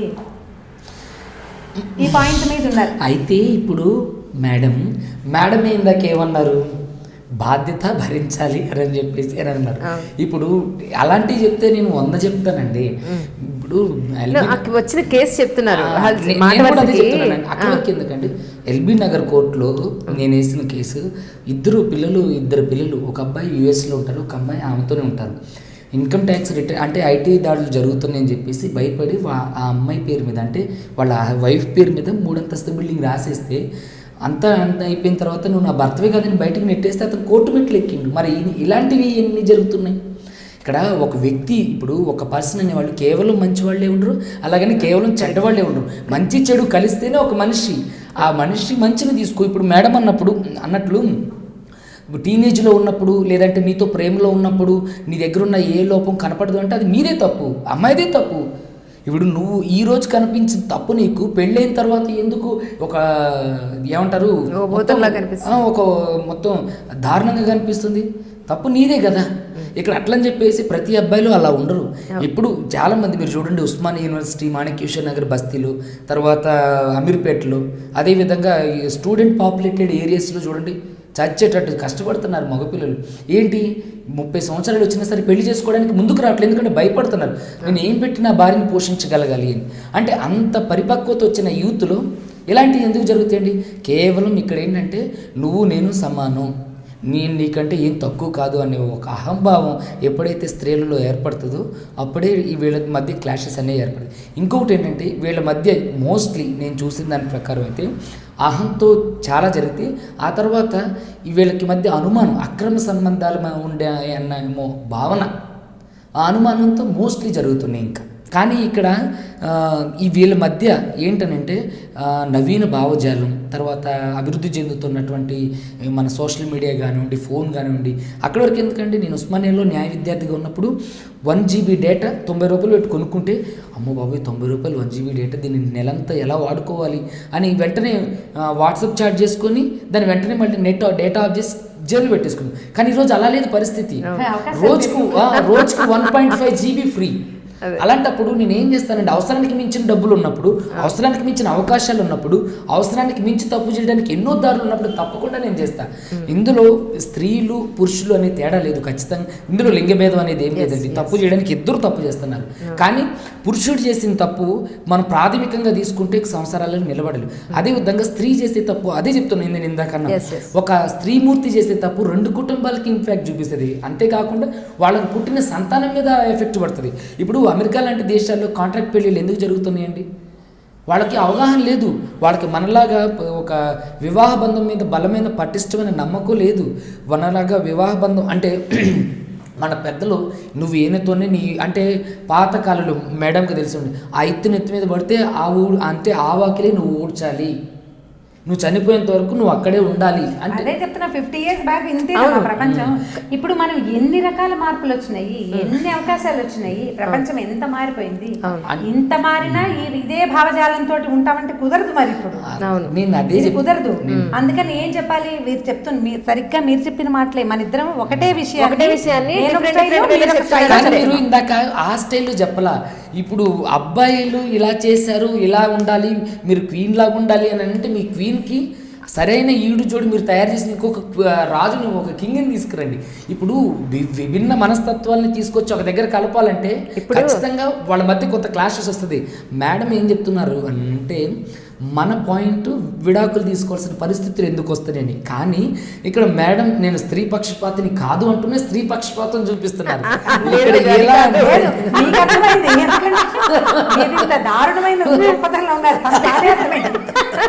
బాగానే అర్థమైంది. కాదు కాంప్రమైజ్ అయ్యి ఉండాలి అన్న పాయింట్ మీరంటే ఇప్పుడు చాలా మంది లేడీస్ అనేది ఏంటంటే చెప్తున్నాను, అణిగి మణిగి ఉండటం అనేది రూల్డ్ అవుట్ అండి. అంటే నేను ఏమంటానంటే ఒకనొకప్పుడు ఇలాంటి పరిస్థితులు ఉండబట్టే ఈ రోజు ఇంత రివల్యూషన్. ఎందుకు అణిగిమణిగి ఉండాలి? నాళ్ళు నీ డెసిషన్ తో సంబంధం లేదు, అసలు నీ ఇంటి పేరు మారిపోయింది, నీకు అసలు నీతో అసలు ఏం పని లేదు, తెచ్చింది వండిపెట్టు, అన్ని మోసుకుని వాడింట్లో కూర్చో అన్న పరిస్థితుల్లో నేను రమ్మన్నప్పుడు రా, పొమ్మన్నప్పుడు పో, కొడితే పడు, ఇంకేమైనా చేస్తే ఊరుకో అంతే అన్న పరిస్థితుల నుంచి ఈ రోజు రావడానికి కారణం ఏంటి అని అంటే అదే కదా, అదే అసంతృప్తి. ఈ రోజు దాని గురించి కాదంటారా? ఆ సందర్భాలు జరిగినప్పుడు వైవాహిక జీవితాలు ఎలా ఉన్నాయి, ఇప్పుడు నవీన భావజాలం వచ్చి ఇప్పుడున్న పరిస్థితి, ఇప్పుడున్న వివాహ వ్యవస్థ ఎలా ఉందండి చెప్పండి. అప్పుడు అసలు అవకాశం లేదండి. అప్పుడు లాయర్ తోటి మాట్లాడాలి, ఒక పోలీస్ స్టేషన్కి వెళ్ళాలంటే భయపడి చచ్చే ప్రపంచం అది. ఇప్పుడు ఊరికేమో భార్య భర్త పోట్లాడుకుంటారు, అమ్మాయి వెంటనే 100 ఫోన్ చేసేసి 100కి ఫోన్ చేయి, 5 నిమిషాల్లో వచ్చేస్తారు. వచ్చేసిన తర్వాత బోల్డ్ అంత తతంగం జరిగిపోతుంది. నీకు ఇన్ని అవకాశాలు ఉన్నప్పుడు, ఈవెన్ జుడిషియరీని కూడా మిస్యూజ్ చేసుకునే పరిస్థితులు ఉన్నప్పుడు, ఒక పిల్లి దానికి విసుగొచ్చింది, అది వెళ్ళిపోవాలనుకుంటే కిటికీల నుంచి వెళ్ళొచ్చు, గుమ్మల నుంచి వెళ్ళొచ్చు, చిన్న కంత కనపడుతున్నాయి 7 కంతలు, ఏదో ఒక కంతల నుంచి అది బయటికి వెళ్ళిపోవచ్చు. నువ్వు కొట్టక్కర్లా దానికి వెళ్ళిపోవాలని ఒక మూడ్ కలిగిస్తే సరిపోతుంది. అలాంటి ఇన్ని అవకాశాలు ఉన్నప్పుడు అణిగిమణిగి ఉండటము, ఆదాము అవ్వదాకా మనం వెళ్ళలేకపోతాం. ఎందుకంటే ఇప్పుడున్న ప్రపంచము పూర్తిగా మారింది. ఇప్పుడు మనం ఏం చేయాలంటే మిగిలిన ఇతర దేశాల్లాగా మన దేశం పూర్తి విడాకుల దేశం అయిపోకూడదంటే పెళ్ళిళ్ళు చేస్తున్న పేరెంట్స్ పెళ్లిళ్ళు చేసుకుంటున్నటువంటి అమ్మాయిలు అబ్బాయిలు, ఇప్పుడు మనం పాతకాలపు డిస్కషన్ మనకు అక్కర్లేదు అవును, అవును. ప్రెసెంట్ కండిషన్ మనం దీనికి ఏం చేయాలి అవును. ముందు మీరు ఆలోచించుకోండి. ఒకరిద్దరు పెళ్లి చేసుకోదలుచుకున్నారు, అసలు మన ఇద్దరికి కంపాటబిలిటీ ఉందా? వీళ్ళ ఫ్యామిలీలో పైగా నువ్వు నేను పెళ్లి చేసుకోము, వాళ్ళ ఇల్లు మన ఇల్లు కలుస్తుంది. రెండు కుటుంబాలు, రెండు వేరు వేరు ఏమనాలంటే వెనకాల ఇవి దాన్ని ఏమన్నా రెండు పూర్తి విభిన్నమైన ప్రపంచాలు కలవడం కదా. ఇప్పుడు నేను ఇందులో అడ్జస్ట్ అవ్వగలనా లేదా? అడ్జస్ట్ అవ్వలేను నాకు, కానీ వీడు నాకు కావాలి అంటే దీన్ని కట్ చేసుకోవాలి. నువ్వు అడ్జస్ట్ అవ్వగలిగే ప్రపంచంలో ఉన్న వాడిని సెలెక్ట్ చేసుకుంటే నీ ఈజీగా ఉంటుంది. అంతేగాని ఈ బొమ్మ చిన్నప్పటి నుంచి నేను ఆడుకున్నాను నాకు ఇదే కావాలి అంటే పొసెసివ్ మెంటాలిటీ ఉంటే రేపొద్దున ఈ పొసెసివ్నెస్ కుదరదు. ఎక్కడ వాళ్ళే ఎక్కువగా విడాకులకి పరిగెట్టేస్తున్నారు, ఉండలేకపోతారు అక్కడ, అది ఇబ్బంది అవుతుంది. మనం పెళ్ళిళ్ళు చేసేటప్పుడు కానీ పేరెంట్స్ కానీ చేసుకునేటప్పుడు కానీ ఈ రేపు రాబోయే పరిస్థితి అనేది ఒకసారి ఆలోచించుకుని దాని మీద డిసైడ్ అయ్యి అప్పుడు ముందుకు వెళ్ళండి. ఇప్పుడు ఇలా విడాకులకి దారి తీయటానికి ఏంటంటే ఇద్దరిలోనూ తెగేదాకా లాగుతారు, లేదా ఒకళ్ళే లాగేస్తారు. అయితే వాళ్ళు కానీ లేకపోతే వీళ్ళు కానీ. ఈ మధ్యలో పేరెంట్స్ లేరని అనుకోవడానికి వీల్లేదు. అబ్బాయి పేరెంట్స్ ఉంటారు, అమ్మాయి పేరెంట్స్ ఉంటారు. అమ్మాయి పేరెంట్స్ ఏమో మా పిల్ల తగ్గేదేలే అనుకుంటారు, లేదా మా పిల్ల తన్నులు తింటుంది. ఒక్కొక్క చోట అమ్మాయి తన్నులు తినాల్సి వస్తుంది, అంత చదువుకున్న లొంగు ఉండాల్సి వస్తుంది, చాలా సమాధాన పడాల్సి వస్తుంది, సమాధానం పడలేకపోతారు. మగపిల్లడి తల్లిదండ్రులకి ఏమనిపిస్తుంది, ఆ పిల్ల పని చేయదనో, దాని ఉద్యోగం సరిపోదనో, వాళ్ళ పేరెంట్స్ పద్ధతిగా లేరనో, లేకపోతే ఈ పిల్లకి పిల్లలు పుట్టలేదనో, ఇంకోటో వాళ్ళ అబ్బాయి దగ్గర లోపం. మొన్నటి దాకా భార్యాభర్తలు ఇద్దరు టెస్ట్ చేయించుకోవడం అనేది ఉండేది కాదు. ఇప్పుడు కొంచెం మారింది, సమాజం మారుతోంది కొంత. ఇప్పుడు ఇందులో ఆడవాళ్ళదే తప్పని కానీ ఆడపిల్లల తల్లిదండ్రులే తలొగ్గి ఉండాలని కానీ ఈ రోజున మనం అనడానికి లేదు. అంటే ఒక పెళ్లి జరిగిన తర్వాత మీరు ఇదే విధంగా ఏదైనా గొడవలు వస్తే అమ్మాయి విషయంలో మీరు వెళ్ళి తీసుకొచ్చేస్తారా? ఇప్పుడు అదే కదా చెప్తున్నాను, పేరెంట్స్ సర్దుకోగలిగే సమస్య అయితే డెఫినెట్ గా సర్దుకోవాలి. చూడండి, ఇక్కడ విడాకుల వరకు వెళ్తున్నారు, కారణం అని అంటే అమ్మాయిలతోనే ఇది 100%. మీరు నన్ను తప్పుగా అనుకోండి, మీరు ఇంకేమని అనుకోండి, ఏంటంటే నేనున్న వాస్తవాన్ని బహిర్గతం చేస్తున్నా, నేను నాంచి దాన్ని ఏం చెప్పట్లేదు. నేను ఉన్నది ఏం చెప్తున్నా అంటే ఇప్పుడు అమ్మాయిలకు అనేక రకాలైనటువంటి విషయాలు అవగాహన వచ్చేసేసరికి ఫాల్స్ ఎలిగేషన్స్ భర్త మీద కొడితే వీళ్ళు వెళ్ళి 498A additional dowry harassment 406 DP అంటే డౌరీ ప్రొవిజన్ యాక్ట్ ఇట్లా పెడుతున్నప్పుడు అబ్బాయి ఏం చేస్తారండి, అరే నేను అడిషనల్ డౌరీ అంటే నేను ఎక్కువ వరకట్ను అడగలేదు, నేను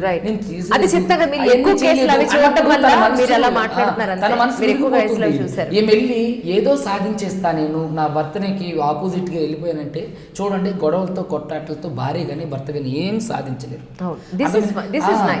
నేను భార్యని భర్తను కొట్టమని నేను ఏ వేదిక ద్వారా చెప్పలా. చూడండి, నేను అట్లా భార్యని భర్తను కొట్టమంటే నేను భార్య అంటే ఆడవాళ్ళ గురించి ఎందుకు అంటే పోరాటాస్తాను, నేను అట్లంటలేదు.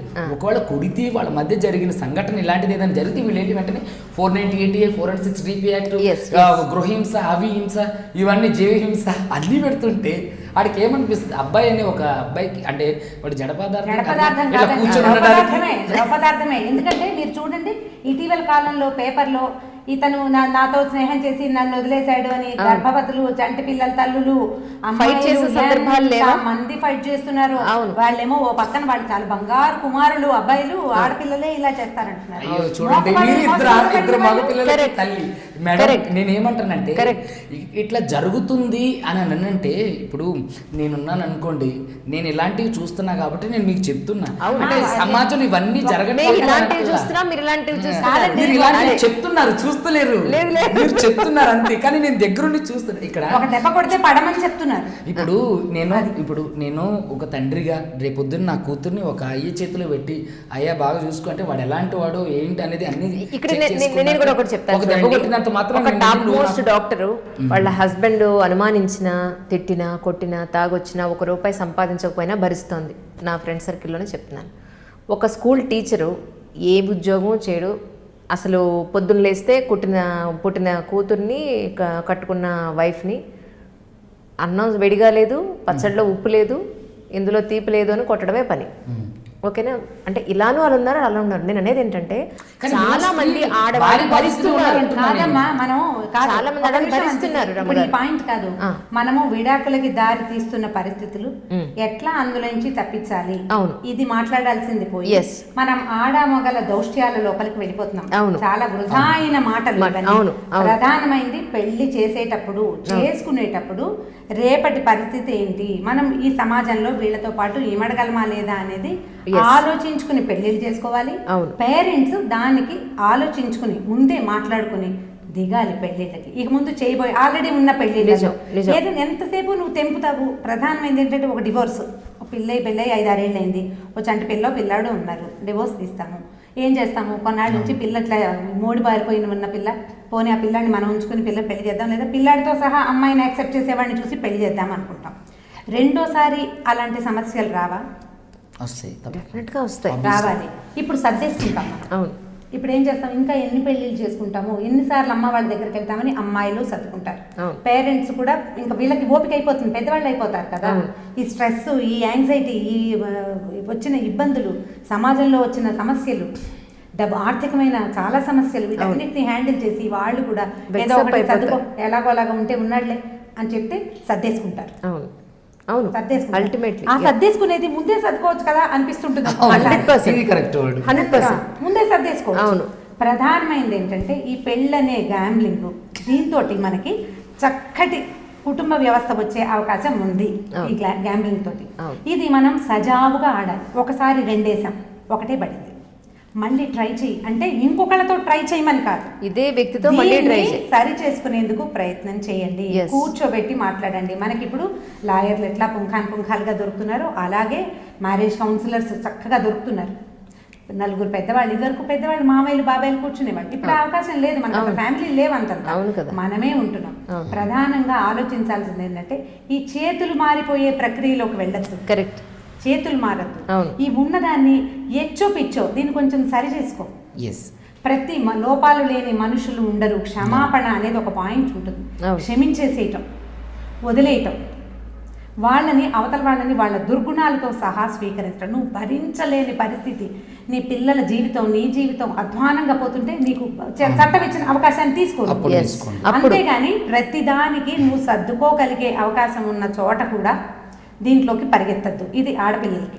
అండ్ మగపిల్లలకి ఇప్పుడు నీతో ఉన్న ఒక అమ్మాయిని నువ్వు సరిగ్గా చూసుకోలేకపోతే నువ్వేం చేయగలవు? నీ వల్ల ఇంకేమవుతుంది?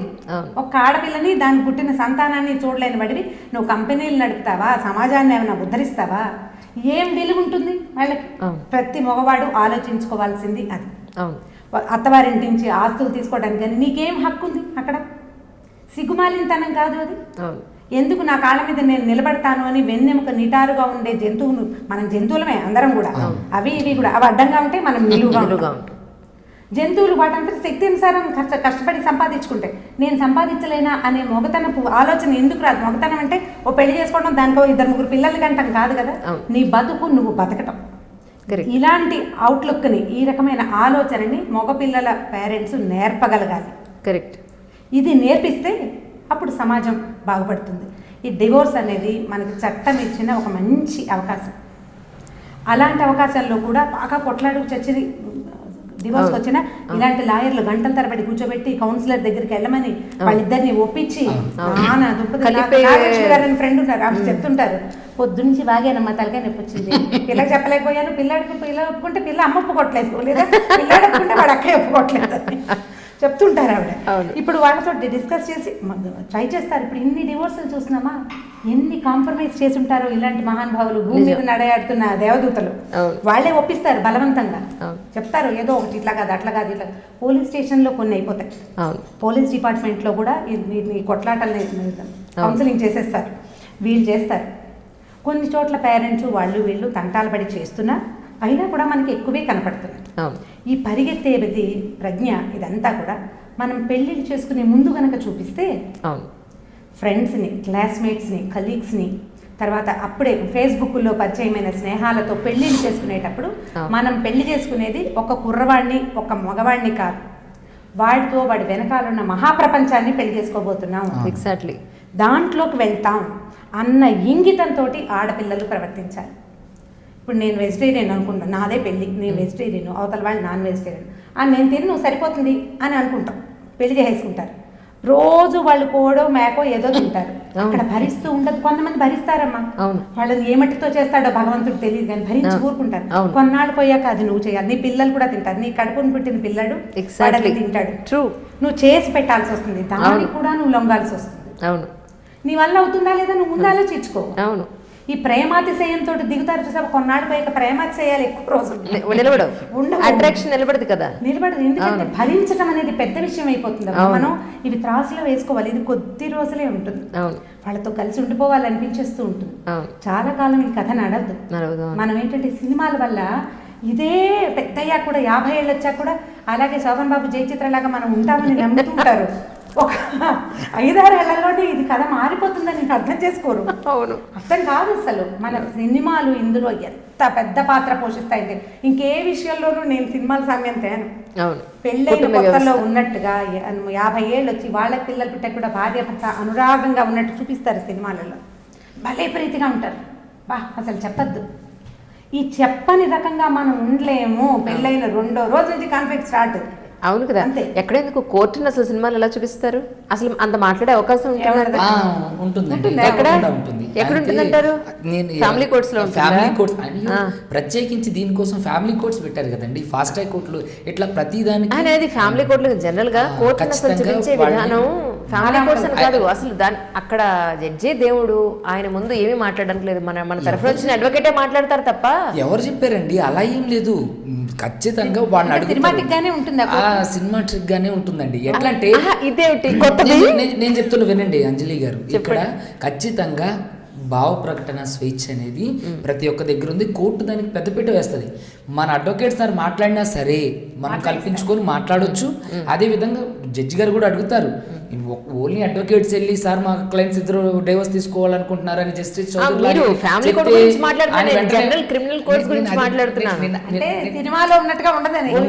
ఖచ్చితంగా వాళ్ళకి వాళ్ళ భావాన్ని వ్యక్తీకరించే అవకాశమే కోర్టు ముఖ్యంగా వాళ్ళకి ప్రాధాన్యత ఇస్తుంది. అడ్వకేట్స్ మాట్లాడేది ఓకే, కానీ ఒక విడాకులు తీసుకోవాలనుకున్నప్పుడు అడ్వకేట్ చెప్పి రిప్రజెంటేషన్ చేసిన తర్వాత కూడా అడుగుతారు.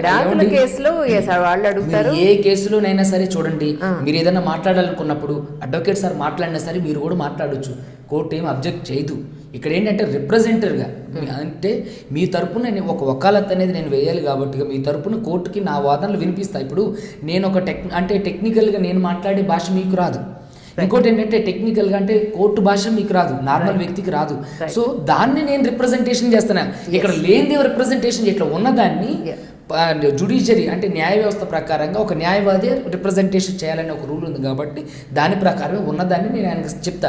అదేవిధంగా కొన్ని విషయాల్లో నేను చెప్పలేకపోతే ఆ విషయాలు కూడా ఆయన కల్పించుకొని చెప్పొచ్చు, సినిమాటిక్గానే ఉంది. ఇక్కడ మేడం అన్నట్లు చాలా చక్కగా చెప్పారు, ఆడపిల్ల వాళ్ళు ఇది ఇందాక చెప్పినట్లుగా.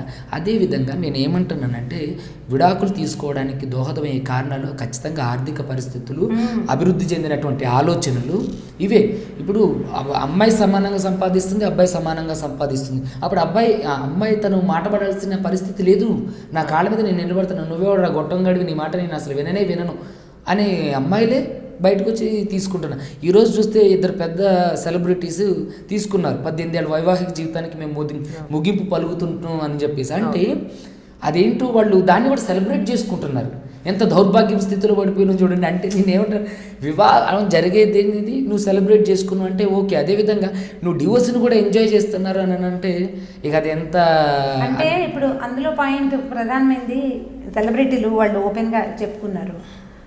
మనం మామూలు వాళ్ళం, ఒక middle class, upper middle class, పోనీ పర్వాలా కొంచెం బాగానే ఉన్నాం. సమాజంలో మా పిల్ల డివోర్స్ తీసుకుంటుంది అని సింపుల్గా పేరెంట్స్ కానీ, మా అబ్బాయి డివోర్స్ తీసుకుంటున్నాడని అబ్బాయి తల్లిదండ్రులు కానీ ఓపెన్గా చెప్పుకోగలిగే సమాజం వచ్చేసిందా మన దగ్గర? రాలేదు, ఇంకా రాలా. సిగ్గుపడి చాలా రోజులు దాచిపెడతాం. ఎప్పటికో నిదానంగా మన చుట్టాల్లోకి పంపించి నిదానంగా చెప్పుకుంటాం. అంతేగాని అయిపోయింది మేము చేసేసాము అని ఒక పబ్లిక్ స్టేట్మెంట్ ఇచ్చి మన వాట్సాప్ గ్రూప్లో పెట్టాం. మనం మా పిల్ల డివోర్స్ తీసుకుంటోంది అని పెట్టలేకపోతున్నాం. అందులో ఏదో తప్పు పొరపాటు ఉందని మనకే అనిపిస్తూ ఉంటుంది కదా. ఇంకా మనం అందులో ఉన్నాం. అంటే పాతకాలపు మన వివాహ వ్యవస్థ, మన కుటుంబ వ్యవస్థ ఇంకా అది ఎంతంటే వేప చెట్టు, మర్రి చెట్టు లాగా అత్యంత బలమైన వేళ్లు కలిగిన వృక్షం అది. మనం ఏం చేస్తున్నామంటే ఇలా రకరకాల వ్యవహారాలు బయట నుంచి వచ్చినవి మిగిలిన వాళ్ళని చూసి కాపీ చేస్తూ ఒక్కొక్క గొడ్డలి వేటుగా నరుక్కుంటూ పోతున్నాం. ఇంకా కొన్ని వేళ్ళు ఉన్నాయి మన సమాజంలో. ప్రధానమైనది ఏంటంటే వేళ్లను వదిలిపెట్టేసేయండి. ఇప్పుడు ప్రజెంట్ మనం ఉన్న కండిషన్లో మనకి మనమే దిక్కు. ఇప్పుడు మన ఇంట్లో మనకి పాజిటివ్ వస్తే మన అమ్మా నాన్న కూడా మన ఇంటికి వచ్చి అన్నం వండి పెట్టరు. కూతురు కూడా అమ్మా నాన్నకి ఏదైనా వస్తే, కూతురు కాదు కుమారుడు కూడా వెళ్ళి వాళ్ళ ఇంట్లో వాళ్ళకి ఏదైనా చూసే అవకాశం లేదు, బయట పెట్టి రావాల్సిన రోజు ఇది. ఈ పరిస్థితుల్లో నీకు నువ్వే దిక్కు. నీ ఇంట్లో నీతో పాటు ఉండే భార్య, నీ సంతానము మాత్రమే ఒక్క చోట ఉంటే, అది కూడా నీ కొడుకు అమెరికాలోను కూతురు ఆఫ్రికాలో, మనం అంతా కలిసి ఒక్క చోట ఉంటే కాస్త నీ అన్నం వాళ్ళు నీకు ఇంట్లో చేయగలుగుతారు, సపోర్ట్ దొరుకుతుంది. మన పరిస్థితి అది అయినప్పుడు ఇప్పుడు ఈ లాక్కుంటే ఎలాగండి? లాక్కుంటే ఎట్లా, ఎలా కుదురుతుంది? ఇప్పుడు ఈ ఇంట్లో ఈ 4 గోడల మధ్య 2 సంవత్సరాలుగా మనం అందరం దొరికిపోయి ఉన్నాం. ఈ ఉన్న కుటుంబంలో వచ్చే ప్రాబ్లమ్ని మనం సెట్ చేసుకోవాలి. తెంపేసుకుని చెరుకో ఇల్లు చేసుకుంటామంటే చెరో చోట దిక్కుమాలిపోతాం కదా. అదే కదా. చాలా ఇళ్లలో అంజలి ఎంత బాధాకరం అంటే ఇలాంటి మాటలు మాట్లాడాల్సింది చాలా దుఃఖంగా ఉంటుంది. అమ్మా నాన్న చనిపోతే పిల్లలు వచ్చి మొహం చూసే పరిస్థితి లేదు, వాళ్ళని హాస్పిటల్ నుంచి ఇంటికి తెచ్చే పరిస్థితి లేదు, ఆ అస్థికలు తీసుకునేందుకు కూడా దిక్కు దివాణం లేని రోజులో ఉన్నాం. ఎందుకు ఈ కుటుంబం దొరికినటువంటి ఈ చిన్న దాన్ని, ఇదివరకు పెద్ద పెద్ద సమాజాలు మనవి, ఇప్పుడు ఇంత చిన్న చిన్న న్యూక్లియర్ ఫ్యామిలీస్ అయిపోయి, దీన్ని తెంపుకోకండి, దీన్ని సరి చేసుకోండి, కూర్చొని మాట్లాడుకోండి, మారండి. ఎంతసేపు ఎదుటివాడు మారాలని భావించకూడదు. మార్పు అతను మారడు అని ఆడాళ్ళు అంటుంటారు, భర్త మారడని. అతను కూడా చెప్తాడు ఏమై మారదు అని. ఎందుకు దాన్ని ఇద్దరం కలిసి మారచ్చు కదా. ఇద్దరు కలిసి ఎందుకు ఒకళ్ళనొకళ్ళు ఎందుకు అర్థం చేసుకోరు? నన్ను అర్థం చేసుకోవట్లేదని అమ్మాయి, ఆ అమ్మాయి నన్ను అర్థం చేసుకోవట్లేదని ఈ అబ్బాయి, ఇట్లాగే కొట్లాడుకుంటూ ఉంటారు. వీళ్ళిద్దరికి వేరు వేరు భావాలు ఉంటాయి. కొన్నిటిని కలుపుకోండి, కాఫీ పాలు కలిపినట్టు. గిన్నెలో డికాక్షన్ గిన్నెలోనే ఉంటుంది, గిన్నెలో పాలు గిన్నెలోనే ఉంటాయి. రెండిట్లలో కొంచెం కొంచెం వేసి కాఫీ కలుపుకోవాలి మనం. ఇట్లాగే కదా ప్లాన్ చేసుకోవాలి. పెళ్ళి అంటే ఇది. మీరు ప్రధానంగా సర్దుకోవటానికి ప్రయత్నం చేస్తే దిక్కుమాలిన చావులు చావక్కర్లేకుండా కనీసం మనతో పాటు రెండో మనిషి, 4 లేదమ్మా, ఇప్పుడు పిల్లలు లేరు, ఇప్పుడు వైఫ్ హస్బెండ్ వాళ్ళకిద్దరే, పైగా ఈ 18 ఏళ్ళ వీళ్ళు ఎవరో విడిపోతున్న వాళ్ళు ఇంకొక 5-6 ఏళ్ళు పోతే వాళ్ళ పిల్లకి 22-23 ఏళ్ళు వస్తే దాని పెళ్ళి అయిపోతుంది. పిల్లాడు ఏ ఫారిన్ వెళ్ళిపోతాడు చదువుకోవడానికి, వీళ్ళిద్దరు మిగులుతారు. వీళ్ళేం చిన్న కూచి పాపాయిలు కాదు, 40 దాటేసాయి. ఇంకా ముందు ముందు అలాగే ఉంటారా? అమృతం తాగేమా మనం? వృద్ధాప్యం రాదా? జబ్బులు రావా మనకి? వాళ్ళమ్మా నాన్న వీళ్ళమ్మా నాన్న ఎలకాలం తోడుంటారా? ఉండరే. వృద్ధాప్యం నీకే 40 ఇస్తే వాళ్ళకి రావు 60లో 65. ఎవరు నీకు తోడు? భగవంతుడు ఇచ్చిన నేస్తం పెళ్ళి. ఆ పెళ్ళితోటి ఎవడో ఒకడు ఆడో మగో నీకు తోడైతే వాళ్ళని కాపాడుకోవాలి. వాళ్ళలో ఏమైనా దుర్గుణాలు ఉంటే వాటిని సర్దుకోండి, మాట్లాడుకోండి. మాట్లాడుకునేందుకు అవకాశం ఉంది కదా. మీరు మాట్లాడించలేకపోతే ఫ్రెండ్స్, కజిన్స్, చుట్టాలు వాళ్ళ సహాయం తీసుకోండి. సోషల్ మీడియాలో ఫ్రెండ్స్ కూడా ఇందుకు కొంచెం సహాయం చేస్తారు. కాస్త వాళ్ళకి బుద్ధి చెప్పడానికో సరి చేయడానికో. వాళ్ళతో పాటు మీరు కూడా మారండి. అసలు ఒకళ్ళ నుంచి ఒకళ్ళకి ఏం కావాలి అనేది తెలుసుకోండి మొదట.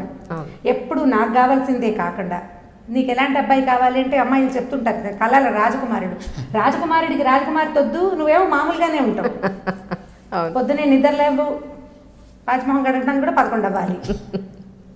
రాజకుమారి కలగట్టు ఉంటుంది అమ్మడు, వాడికి కూడా అలాగే ఉంటుంది. అవతల వాడు మాత్రం తక్కువ తిన్నాడు, వాడికి ఉండవు బోల్డ్ ఊహలు.